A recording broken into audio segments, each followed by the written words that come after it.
em Jeremias capítulo 7. Jeremias 7, livro do profeta Jeremias, capítulo 7, do versículo 1 até o versículo 15. Jeremias, capítulo 7, de 1 a 15.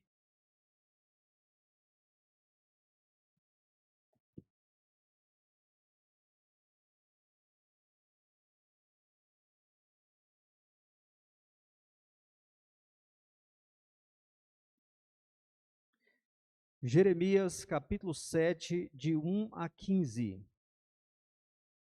Nos diz assim a palavra do Senhor. Palavra que da parte do Senhor foi dita a Jeremias: põe-te à porta da casa do Senhor e proclama ali esta palavra e dize: ouvi a palavra do Senhor, todos de Judá, vós os que entrais por estas portas para adorardes ao Senhor. Assim diz o Senhor dos Exércitos, o Deus de Israel: emendai os vossos caminhos e as vossas obras, e eu vos farei habitar neste lugar. Não confieis em palavras falsas, dizendo: templo do Senhor, templo do Senhor, templo do Senhor é este. Mas se deveras emendares os vossos caminhos e as vossas obras, se deveras praticardes a justiça cada um com o seu próximo, se não oprimirdes o estrangeiro, o órfão e a viúva, nem derramardes sangue inocente neste lugar, nem andardes após outros deuses para vosso próprio mal, eu vos farei habitar neste lugar, na terra que dei a vossos pais, desde os tempos antigos e para sempre. Eis que vós confiais em palavras falsas, que para nada vos aproveitam. Que é isso? Furtais e matais, cometeis adultério e jurais falsamente, queimais incenso a Baal e andais após outros deuses que não conheceis, e depois vindes e vos pondes diante de mim nesta casa que se chama pelo meu nome, e dizeis: estamos salvos. Sim, só para continuardes a praticar estas abominações. Será esta casa que se chama pelo meu nome um covil de salteadores aos vossos olhos? Eis que eu mesmo vi isto, diz o Senhor. Mas ide agora ao meu lugar que estava em Siló, onde no princípio fiz habitar o meu nome, e veja o que lhe fiz por causa da maldade do meu povo de Israel. Agora, pois, visto que fazeis todas estas obras, diz o Senhor, e eu vos falei, começando de madrugada, e não me ouvistes, chamei-vos e não me respondestes, farei também a esta casa que se chama pelo meu nome, na qual confiais, e a este lugar que vos dei a vós outros e a vossos pais, como fiz a Siló. Lançar-vos-ei da minha presença, como arrojei a todos os vossos irmãos, a toda a posteridade de Efraim. Amém. Que Deus aplique a sua palavra ao nosso coração. Meus irmãos e irmãs, estamos diante de um texto bíblico que nos chama a atenção para uma tendência horrível que nós temos, a saber, de desviar a nossa atenção do Senhor Deus para confiarmos em outras coisas. Esse texto, meus irmãos, nos mostra essa tendência idólatra do nosso coração, de tirarmos os olhos da fé do Senhor para colocarmos em outras coisas. Inclusive, muitas vezes, em bênçãos do Senhor, e não colocarmos no próprio Senhor. E quando nós fazemos isso, irmãos, nós somos tomados de uma falsa segurança, que é extremamente perigosa, danosa. Por isso, irmãos, nós devemos considerar esse texto, para que o nosso coração esteja sempre no Senhor, e nunca naquilo que Ele nos dá, sempre no Criador e nunca na criação. Esse texto nos chama a atenção para isso, irmãos. E é exatamente esse tipo de pecado que nós vemos aqui, o profeta Jeremias sendo usado por Deus para censurar esse povo. Porque esse povo tinha desviado o seu coração do Senhor para confiar em outras coisas. E então o Senhor chama esse povo ao arrependimento. O Senhor anuncia aqui o juízo que poderia vir sobre eles se eles continuassem nesse pecado. Eles precisavam se voltar para o Senhor. Eles precisavam de uma verdadeira conversão. Então nós já podemos ver que Jeremias viveu num tempo muito difícil. E de fato, foi um tempo de grande declínio espiritual e moral do povo de Deus, em que o povo foi entrando numa decadência cada vez maior, o que desembocou, meus irmãos, no cativeiro babilônico, que aconteceu no ano de 586 a.C. O profeta Jeremias viveu nesse período, exerceu o ministério mais ou menos de 41 anos. Ele era lá, nasceu lá nas terras de Benjamim, e exerceu o seu ministério ali no contexto de Judá, o reino do sul, em que reinava a descendência de Davi. E ele proclamou a sua palavra, e o ministério dele foi marcado exatamente por chamar o povo ao arrependimento, para que se voltasse para o Senhor, para que deixasse de confiar naquilo que não é Deus, e colocasse os seus olhos no Deus eterno, que vive e reina para todo sempre. E neste texto, como eu disse, o profeta vai chamar esse povo a uma verdadeira conversão, a saber, um verdadeiro arrependimento, o exercício da verdadeira fé, para que eles então pudessem permanecer ali. Então, irmãos, vemos a importância da verdadeira conversão, da verdadeira transformação, quando nós estamos vivendo uma situação de pecado. E aí eu quero exatamente levantar essa pergunta: por que a conversão era naquela época tão importante para o povo? Por que era tão necessária? Por que Deus está chamando esse povo à conversão? E a primeira resposta que eu quero destacar, irmãos, é a seguinte: porque a conversão era a condição divina para que eles continuassem usufruindo as bênçãos do pacto. Era a condição divina para que eles continuassem recebendo as bênçãos do pacto, inclusive permanecendo na terra prometida. Vejam o versículo 3, ele faz um resumo da primeira parte, que vai do versículo 1 até o versículo 11. No versículo 3 nós temos o seguinte: assim diz o Senhor dos Exércitos, o Deus de Israel, emendai os vossos caminhos e as vossas obras, e eu vos farei habitar neste lugar. Então, emendar significa corrigir, consertar. Caminhos tem a ver com estilo de vida, conduta, procedimento. Portanto, quando o profeta está dizendo aqui, ou Deus está dizendo por meio do profeta, emendai os vossos caminhos e as vossas obras, isso significa: corrijam os caminhos de vocês, a conduta de vocês, corrijam as obras de vocês, as suas ações. Em outras palavras, convertam-se. É isso que o profeta está dizendo àquelas pessoas, a mando do Senhor. E esta mudança, meus irmãos, exigida por Deus, requeria do povo uma mudança de fato de conduta, de procedimento, de ações, tanto para com o próximo, como para com Deus. Vejamos os versos 5 e 6, para vocês perceberem isso, porque no verso 5 diz: mas se deveras emendardes os vossos caminhos e as vossas obras, se deveras praticardes a justiça, cada um com o seu próximo, se não oprimirdes o estrangeiro e o órfão, e a viúva, nem derramardes sangue inocente neste lugar. Então percebam que essa mudança na vida desse povo, essa mudança de procedimento, essa conversão envolvia uma mudança de conduta, uma mudança de ação para com o próximo. Eles precisavam agir com justiça para com o próximo. Eles precisavam agir com misericórdia para com os necessitados. Eles deviam parar de matar os inocentes. E é provável aqui, meus irmãos, é provável que esses inocentes fossem, inclusive, crianças que estivessem sendo sacrificadas a ídolos. Eles precisavam parar com isso. Isso tem a ver com o segundo grande mandamento, que diz: amarás o teu próximo como a ti mesmo.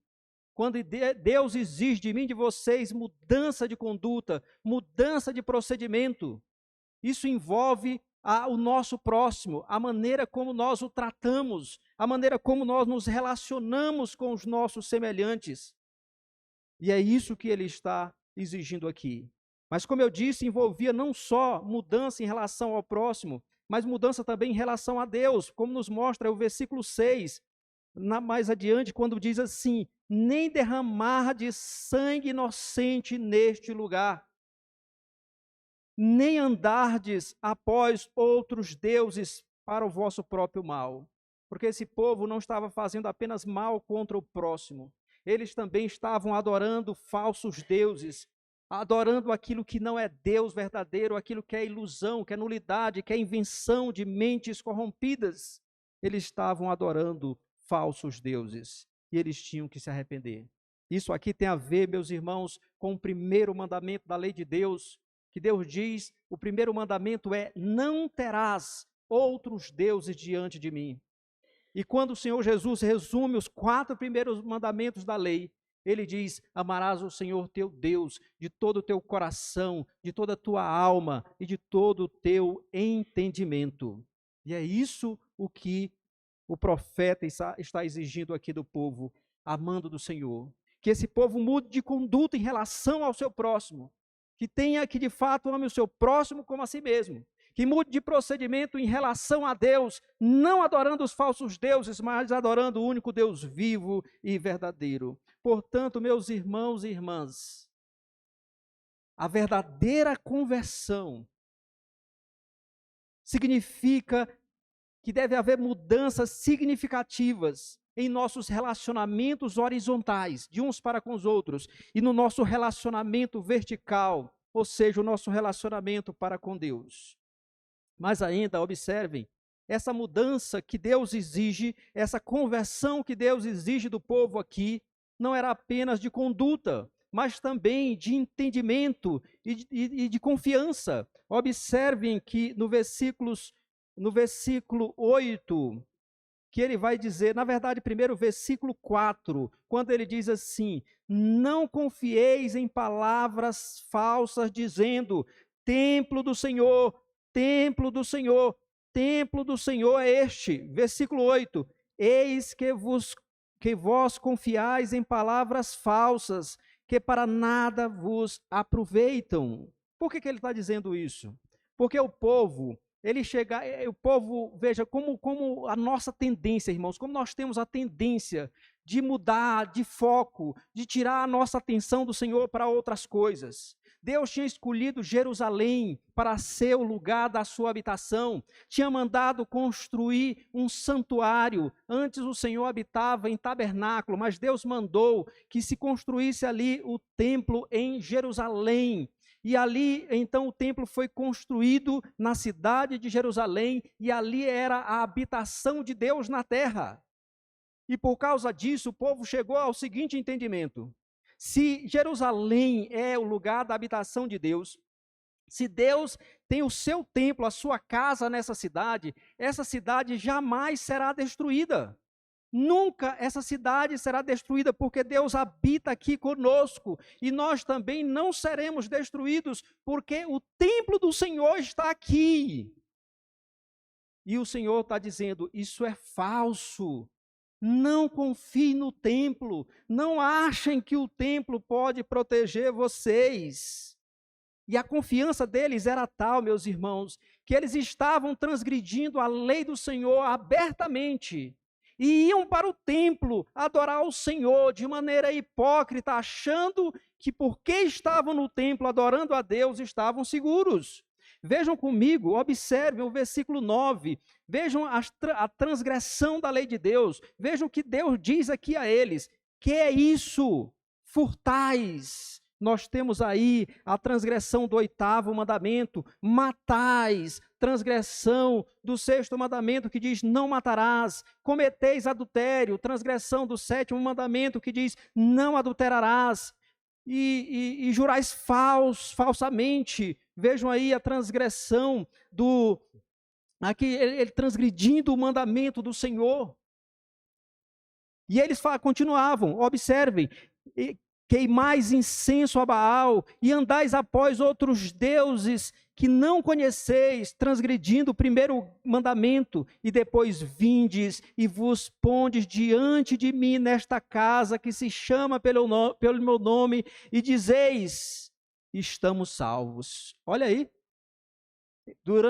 eles iam, faziam o que não prestavam, como ele disse aqui, furtavam, matavam, eles cometiam adultério, eles adoravam falsos deuses, e aí eles iam para o templo, adorar a Deus, e diziam, nós estamos salvos, porque nós estamos aqui no templo do Senhor, nós estamos na casa do Senhor. E aí Deus então diz para eles o seguinte, versículo 11, será esta casa que se chama pelo meu nome um covil de salteadores aos vossos olhos? Eis que eu mesmo vi isto, diz o Senhor.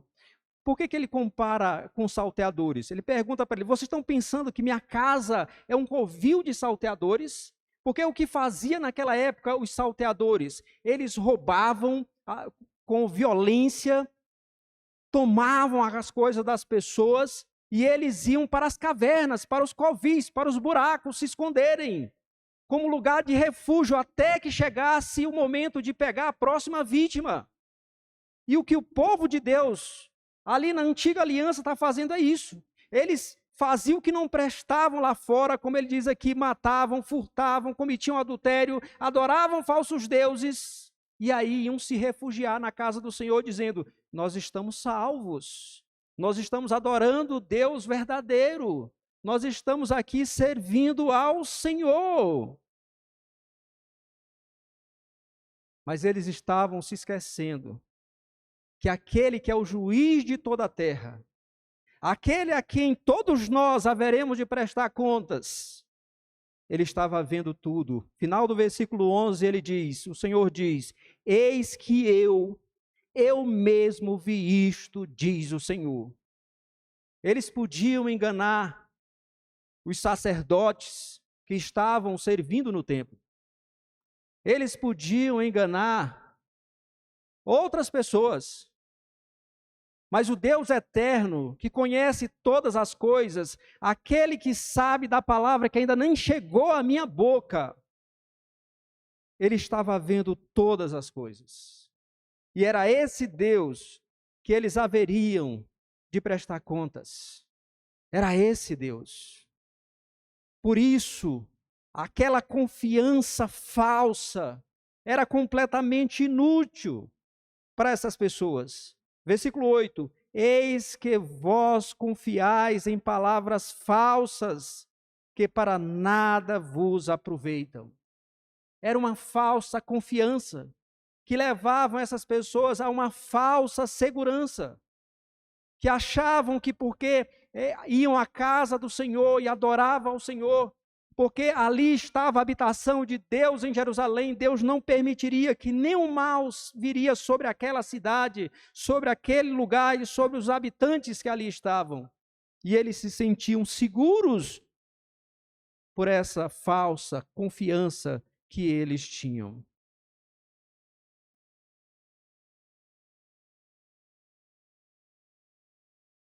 Eles precisavam se converter. Eles precisavam se voltar para o Senhor, porque só dessa maneira eles poderiam usufruir as bênçãos de Deus.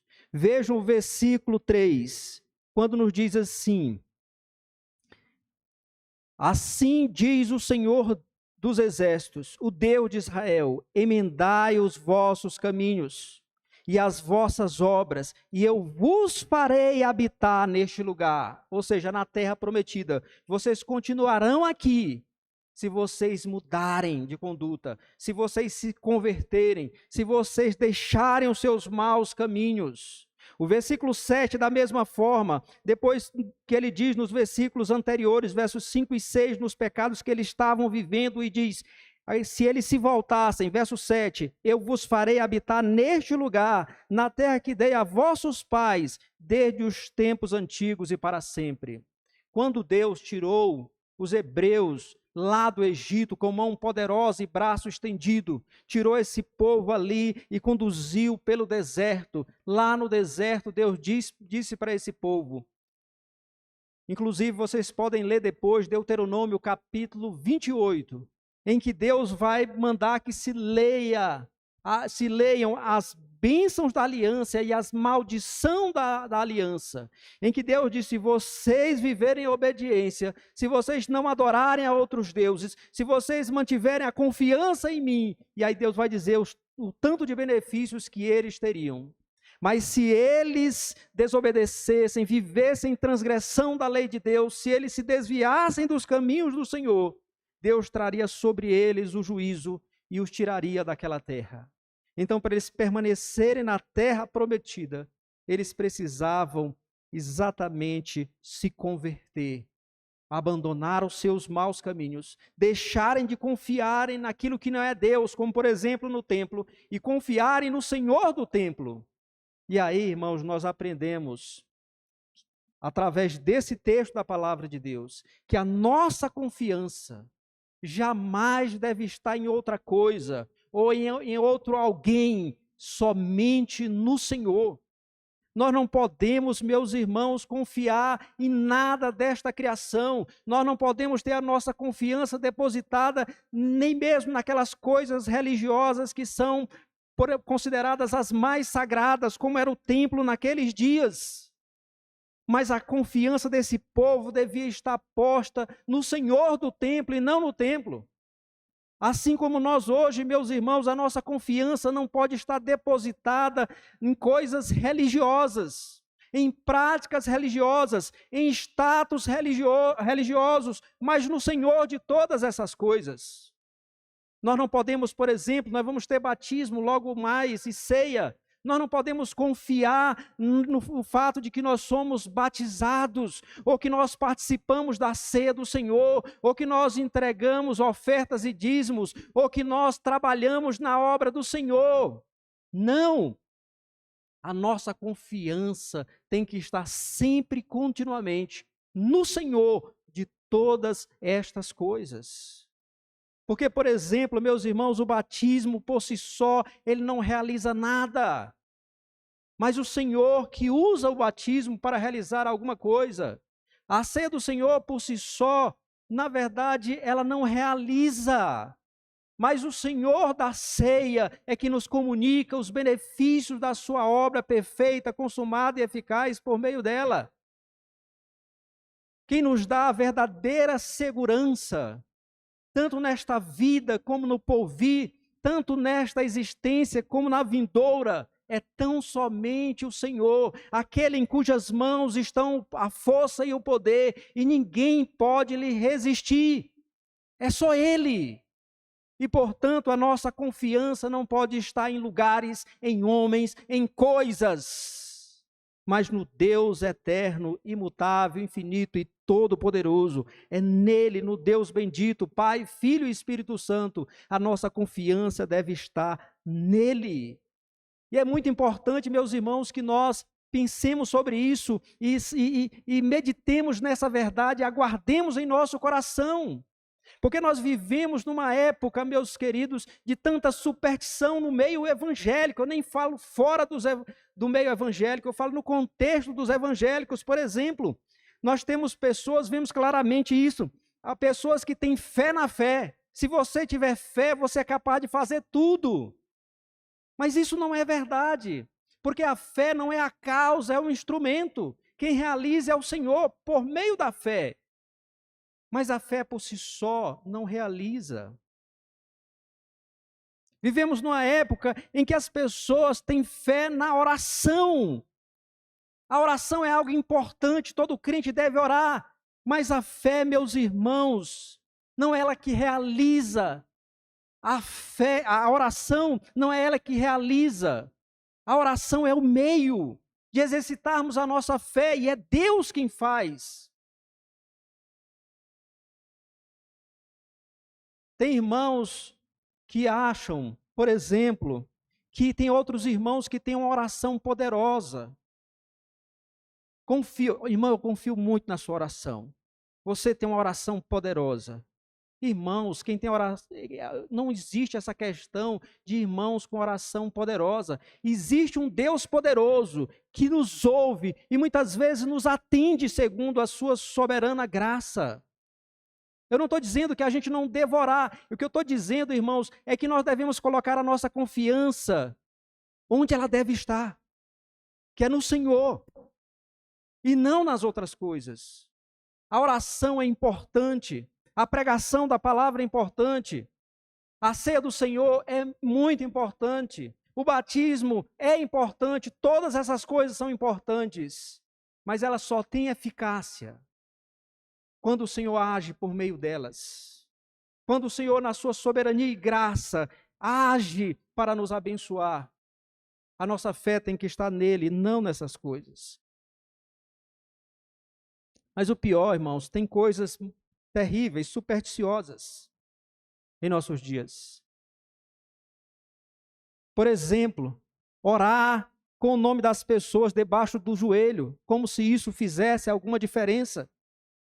A manter a Bíblia aberta no Salmo 91, como se a Bíblia aberta no Salmo 91 fosse proteger a sua casa ou a sua vida. Quem protege não é o Salmo 91, é o Senhor do Salmo. Tem pessoas que querem receber alguma coisa lá de Jerusalém, ou sabe que alguém vai para lá, traz um pouquinho de água, um pouquinho de terra lá de Jerusalém, como se isso tivesse um poder místico. Não pode fazer nada essas coisas, meus irmãos. Isso é superstição, isso é superstição.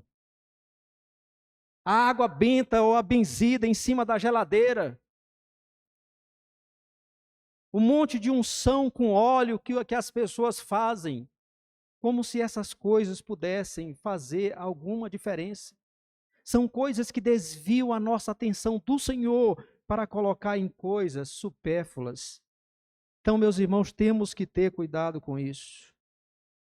E a minha pergunta para todos nós, ou para você de maneira específica é: onde está a sua confiança? Em quem ou no que repousa a sua fé? Mas existe, meus irmãos, uma maneira mais sutil de desviarmos a nossa atenção do Senhor. É quando, por exemplo, eu começo a dizer que eu estou seguro porque eu sou um pastor, eu sou um pregador do Evangelho. Você está seguro porque você nasceu na igreja, cresceu na igreja e é filho de crente e é, desde a mais tenra idade, uma pessoa que trabalha para o Senhor.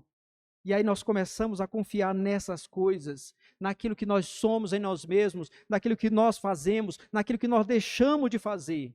Mas nós devemos entender, meus irmãos, que a nossa segurança não depende daquilo que nós fazemos ou deixamos de fazer, ou daquilo que nós somos em nós mesmos. A nossa verdadeira segurança depende daquilo que Cristo fez e daquilo que Ele faz pelo seu povo. É aí que deve repousar a nossa segurança. É no Senhor. É no Senhor. Então, meus irmãos, eles deveriam aqui, observem, deveriam se converter, porque seria tão somente se convertendo, tirando a sua atenção do templo e de outras coisas para colocar no Senhor, que eles continuariam ali na terra, usufruindo as bênçãos do pacto. Agora eu quero ver a segunda resposta com vocês, eu quero ver a segunda resposta àquela nossa pergunta. Por que a conversão desse povo era tão necessária? E a segunda resposta é porque a conversão era a condição divina para evitar o juízo de Deus sobre eles. Se por um lado seria por meio da conversão, se afastando dos seus pecados, da falsa confiança, que eles iriam continuar na terra e recebendo as bênçãos da aliança, também seria por meio da conversão que eles iriam, meus irmãos, se livrar do juízo divino que iria se abater sobre eles. Vejam comigo aí a partir do versículo 12, essa verdade. Porque, como eu disse, os judeus estavam confiando no templo. Jerusalém era a cidade escolhida por Deus, o templo era a casa do Senhor em Jerusalém, e então eles diziam, o Senhor não vai destruir esse lugar, aqui nós estamos seguros, porque Deus não vai permitir que a sua casa seja destruída. Olha o que Deus diz no versículo 12.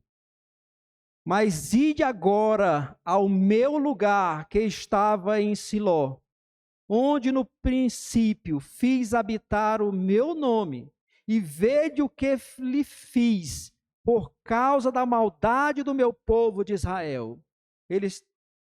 O Senhor Deus diz para eles, vocês querem ver como vocês estão totalmente errados nessa falsa confiança de vocês? Vão a Siló. Siló era uma cidade que ficava lá na terra de Efraim, no reino do norte.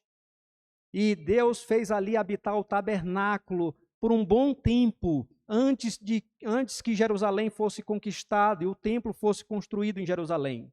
Vocês devem lembrar que quando Deus tirou a nação de Israel lá do Egito, lá no deserto, Deus ordenou a Moisés que ele fizesse uma tenda chamada de tabernáculo. Era a habitação de Deus, era uma tenda, portanto era móvel, como quando o povo ia, quando a nuvem que manifestava a presença do Senhor saía de um lugar, eles desmontavam o tabernáculo e montavam no outro lugar. Quando eles entraram na terra prometida, foi nesse lugar chamado Siló que Deus fez habitar ali o seu nome, ou seja, o tabernáculo ficou naquela cidade.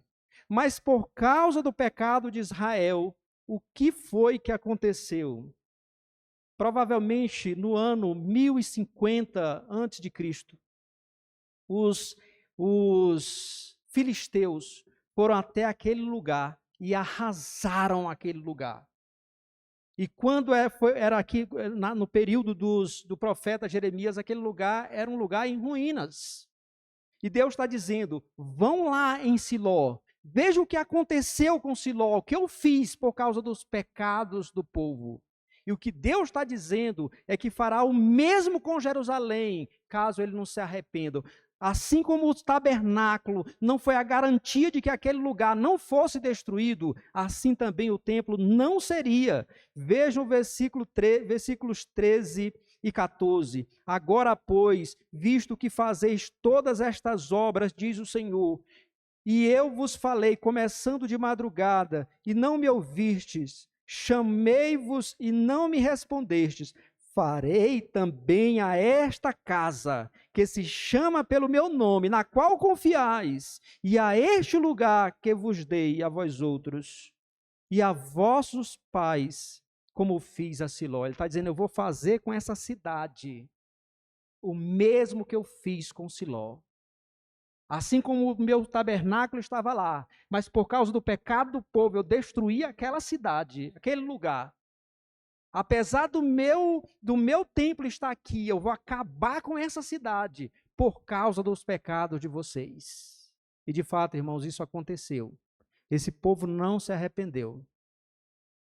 No ano 586, Nabucodonosor, o rei da Babilônia, com o seu exército poderoso e impiedoso, foi a Jerusalém e arrasou aquela cidade. Se você estudar sobre isso, foi um acontecimento horrível, horrível. Muitas pessoas foram mortas.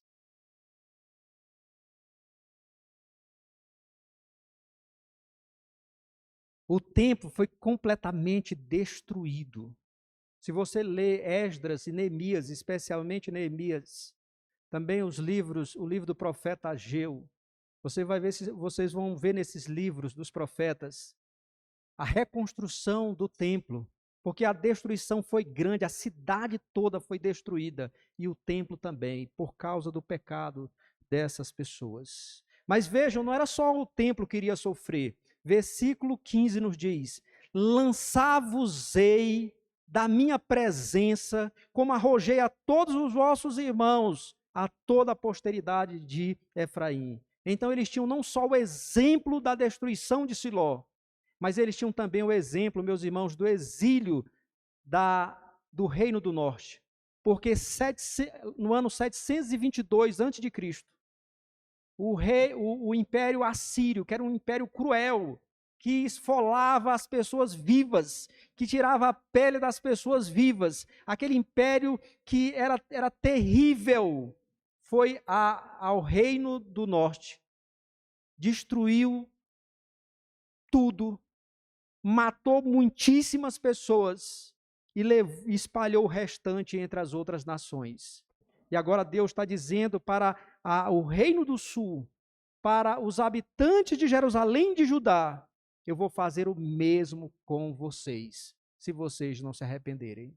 E como eu disse, no ano 586 isso aconteceu.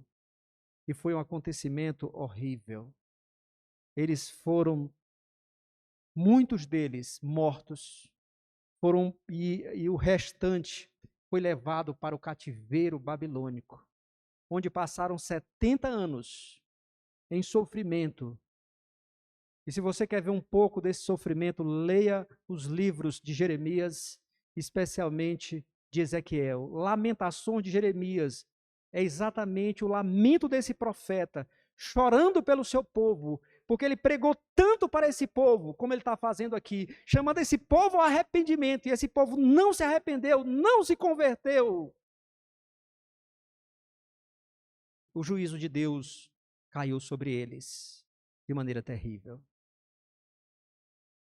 E eles foram levados para o cativeiro. E foi muito, muito sofrimento. O que esse texto nos ensina aqui, meus irmãos? Ouçam bem isso. Ouçam isso e gravem no coração. Os nossos pecados têm consequências. Os nossos pecados têm consequências. E consequências amargas. Consequências terríveis. Consequências temporais. E consequências eternas. Tem consequências, meus irmãos, temporais. Ou seja, muitas vezes nós sofremos nesta vida por causa dos nossos pecados. Lembram-se de Davi? Davi era um homem segundo o coração de Deus. Davi era um servo do Senhor, de fato. E quando ele pecou terrivelmente, ele não perdeu a sua salvação. Porque aquele que é verdadeiramente crente em Cristo Jesus, em virtude da obra do Senhor Jesus Cristo, porque Jesus sofreu na cruz por ele não vai perecer eternamente. Mas isso não significa dizer que ele está livre das consequências temporais do pecado. E por isso Davi, embora não tenha ido para o inferno, a sua vida depois daquele pecado foi uma vida de declínio, de sofrimento. Ele mesmo descreve no Salmo 32, dizendo: enquanto calei os meus pecados, envelheceram os meus ossos pelos meus constantes gemidos. E o meu vigor se tornou em sequidão de estio. A tua mão pesava sobre mim. Os nossos pecados têm consequências. E se os verdadeiros crentes não vão para o inferno, não é porque eles não mereçam, mas é porque, meus irmãos, o Senhor Jesus Cristo sofreu o inferno por nós na cruz do Calvário, para que nós não soframos eternamente.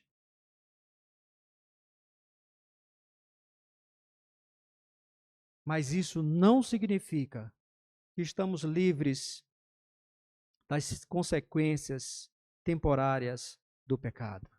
Agora, o que acontece com aquele que não tem Cristo como Senhor e Salvador? O que acontece com aquele que é um falso crente? Ou que é um ímpio? O que acontece?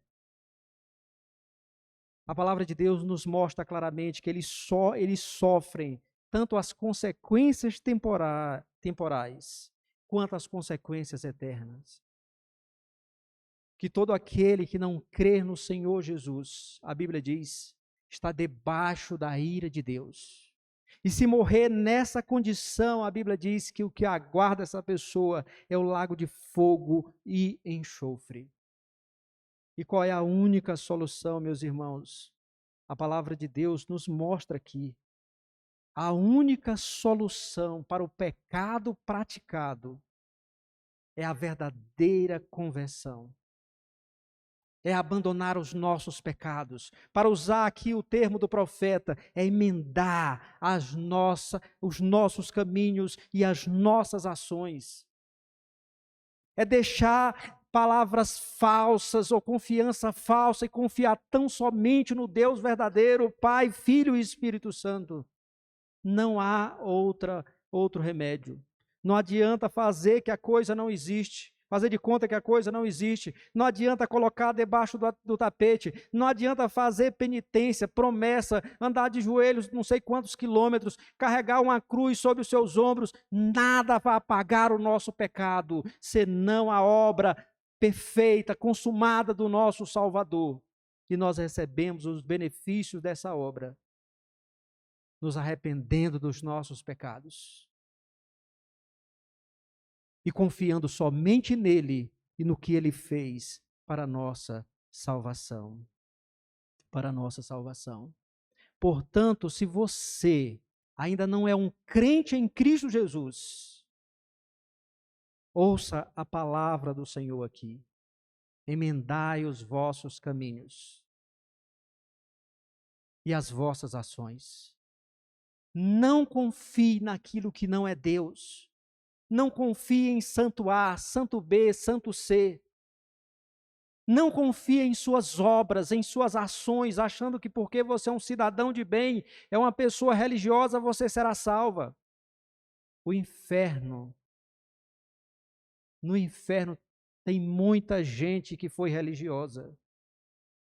O Senhor Jesus falou dos escribas e fariseus do seu tempo. E hoje existem muitos na mesma condição. Não confie nessas coisas. Confie no Senhor e na força do seu poder.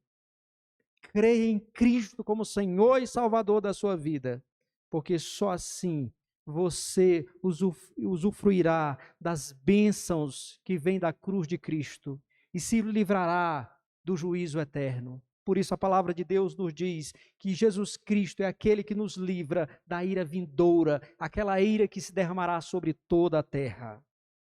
E a todos nós, irmãos, a palavra do Senhor nos chama dizendo: confia no Senhor de todo o teu coração e não te estribes no teu próprio entendimento. Reconhece-o em todos os teus caminhos e ele endireitará as tuas veredas. Não seja sábio aos teus próprios olhos, teme ao Senhor e aparta-te do mal. Que nós possamos viver olhando sempre para o autor e consumador da nossa fé. Que os nossos olhos estejam sempre no Criador e não na criação. Não nas coisas religiosas, mas no Senhor das coisas religiosas. Não nos homens, mas em Deus. Amém. Vamos orar. Eterno e bondoso Deus, perdoa-nos e purifica-nos de todos os nossos pecados e guarda o nosso coração da falsa confiança, que a nossa fé esteja depositada tão somente no Senhor, agora e sempre. Assim nos abençoa. Nós te imploramos, no nome de Jesus. Amém.